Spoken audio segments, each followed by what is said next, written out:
പോകുന്ന പോക്കണ്ട ആരെങ്കിലും പറയോ കഴിഞ്ഞ ദിവസം രാത്രി പനിച്ച് വിറച്ച് കിടന്ന ആളാന്ന്? വെറുതെ ഒരു ദിവസം സ്കൂളിൽ ലീവ് ആക്കി വയ്യാത്തേണ്ടി കയ്യും വെച്ച് ഇവനെ വിളിച്ചോണ്ട് വന്ന എന്നെ പറഞ്ഞാൽ മതി. തലേ ദിവസം ബുക്ക് ചെയ്തിട്ട് വന്നതുകൊണ്ട് തന്നെ ആ നീണ്ട ക്യൂന്ന് നമ്മൾ രക്ഷപ്പെട്ടു കേട്ടോ. ഗവൺമെന്റ് ഹോസ്പിറ്റൽ ആയതുകൊണ്ട് തന്നെ നമുക്ക് ഫീസും വേണ്ട, മരുന്നിന് പൈസയും വേണ്ട. ആ പൈസക്ക് നമുക്ക് പപ്സും ചായയും കുടിക്കാം. അങ്ങനെ നമ്മുടെ ഡോക്ടറോട് അസുഖാന്വേഷണങ്ങളൊക്കെ നടത്തി മരുന്നും വാങ്ങി ഇനി നേരെ എങ്ങോട്ട്? ബാങ്കിലോട്ട്. എന്റെ പാസ്ബുക്കിലും ചേട്ടന്റെ പാസ്ബുക്കിലൊക്കെ പൈസ ഇട്ട് ഫുൾ ആയിട്ടോ. ഇനി അച്ചുട്ടന്റെ പേരിലും കൂടെ ഒരു അക്കൗണ്ട് തുടങ്ങാൻ നിൽക്കുകയാണ് ഞങ്ങൾ. പാസ്ബുക്ക് ഒക്കെ റെഡി ആയിട്ടുണ്ടെന്ന് പറഞ്ഞിട്ട് ബാങ്കിൽ നിന്ന് വിളിച്ചിട്ടുണ്ടായിരുന്നു. അവര് വിളിച്ചാൽ പിന്നെ നമുക്ക് വരാതിരിക്കാൻ പറ്റില്ലല്ലോ. അപ്പൊ അത് വാങ്ങാൻ വേണ്ടിട്ട് പോവാണ്.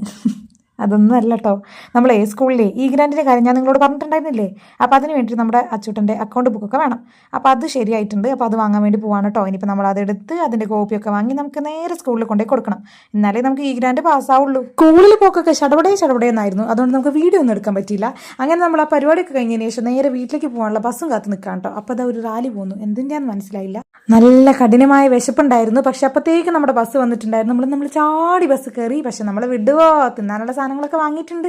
ബസ് ഇറങ്ങിയ പിന്നെ വീട്ടിലേക്ക് ഒരു 2 മിനിറ്റ്. പതിവ് പോലെ തന്നെ നല്ല ക്ഷീണമുണ്ടായിരുന്നു. അത് ഈ കവർ കയ്യിലുള്ളതുകൊണ്ടാന്ന് തോന്നുന്നു. ചായ കുടിക്കുന്ന സമയം കഴിയുകയും ചെയ്ത് ഉന്നാലോ ചോറ് തിന്നാനുള്ള സമയത്ത് ആയുമില്ല. അങ്ങനെ വീട്ടിലെത്തിയത് 11മാരെയൊക്കെ പുറത്തെടുത്തു. ഒരു ബർഗറും ഒരു സാൻഡ്വിച്ചും ഒരു വെയിലത്ത് അവിടെ നടന്ന് ഇവിടെ നടന്ന് ഊപ്പാട് ഇളകിയിട്ടുണ്ടായിരുന്നു. 3 പേരുടെ പേര് പറഞ്ഞാണ് ഈ വക സാധനങ്ങളൊക്കെ വാങ്ങിയതെങ്കിലും ഇത് തിന്നു തീർത്ത ഞങ്ങൾ 2 പേരും കൂടിയാണ് കേട്ടോ. ചേട്ടൻ ഈ വക സാധനങ്ങളൊന്നും ഇഷ്ടമല്ല. ഇഷ്ടമില്ലാത്തവരെ കൊണ്ട് ഇതൊക്കെ നിർബന്ധിച്ച് കഴിപ്പിക്കുക. അയ്യേ, മോശം. എനിക്കിഷ്ടമല്ല ഇങ്ങനെയൊന്നും പെരുമാറുന്നത്. 11 പുറകിൽ എന്തൊക്കെയോ ചെയ്ത് കൂട്ടുന്നുണ്ട്. എന്തായാലും വീഡിയോ ഓഫാക്കിയതിന് ശേഷം വേണം 4 എണ്ണം കൊടുക്കാൻ. അപ്പം എല്ലാവർക്കും ടാറ്റാ.